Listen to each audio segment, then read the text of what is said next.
Yes, Skype is officially shutting down today, May 5, 25.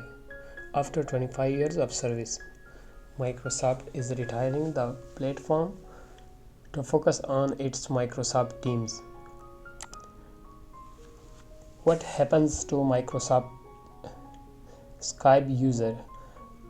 Number 1. Transition to Microsoft Teams.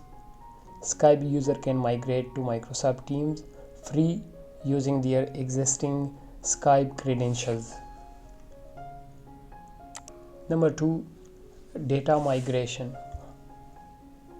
All Skype chats, contacts, and conversations will automatically transfer to Teams, enabling users to pick up where they left off.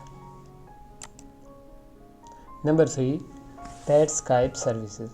Existing Skype subscribers can continue using their credits and subscription until the end of their next renewal period.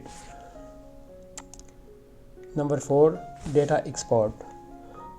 Users have until January 2026 to download or migrate their data before it is permanently deleted. Thanks for watching. Please subscribe for more videos.